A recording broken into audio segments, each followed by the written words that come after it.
adesioni al Partito Democratico l'ex consigliere ed ex assessore provinciale di Agrigento Calogero Martello di Porto Empedocle ha aderito al partito di Renzi. Ascoltiamo in proposito lo stesso Martello e poi il presidente provinciale del Partito Democratico di Agrigento, il professor Pippo Sinesio.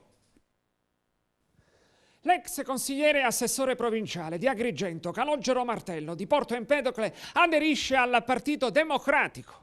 Sì, rappresenta un punto di arrivo rispetto ad un'esperienza di circa 2 anni fa col partito del megafono del presidente Crocetta, quindi rappresenta sicuramente un percorso che giunge finalmente al termine. Insieme con gli amici quindi abbiamo avuto la possibilità, grazie all'apertura politica del professore Sinesio a Porto Empedocle, che rappresenta il punto di riferimento, la possibilità di entrare a far parte di un partito, di un grande partito, libero e aperto a qualsiasi tipo di esperienza. Sicuramente in questo frangente il Partito Democratico, come gli altri partiti, si apprestano anche ad una competizione elettorale che è quella della prossima primavera, e sicuramente il Partito Democratico, che ha delle proprie regole, cercherà di mettere in campo le migliori risorse che vi sono nella città.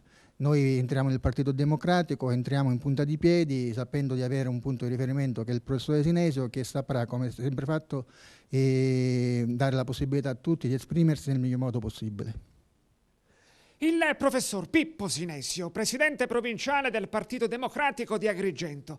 Accogliete con favore l'adesione al partito dell'empedoclino Calogero Martello. Noi siamo contenti, soddisfatti e speriamo che Calogero Martello possa dare un contributo a questo partito che vuole diventare sempre più forte, sempre più presente sul territorio empedoclino e provinciale.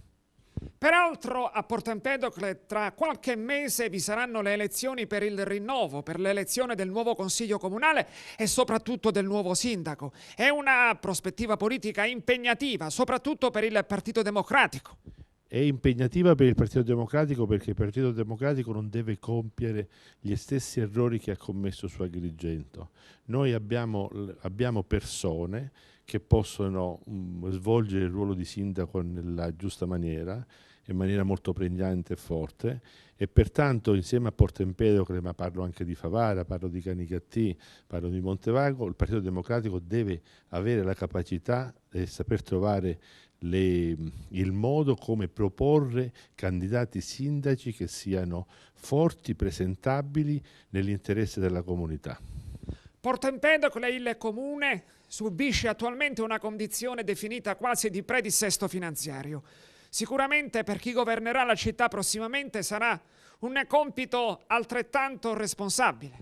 Porto Empedocle ha un problema di Porto Empedocle in quanto si sussurra che ci sia un quasi dissesto finanziario, ma Porto Empedocle non è importante solamente per Porto Empedocle e per i cittadini di Porto Empedocle. Porto Empedocle è importante perché il tipo di investimenti che potrebbero essere fatti su Porto Empedocle hanno una forte refluenza su tutto il territorio provinciale.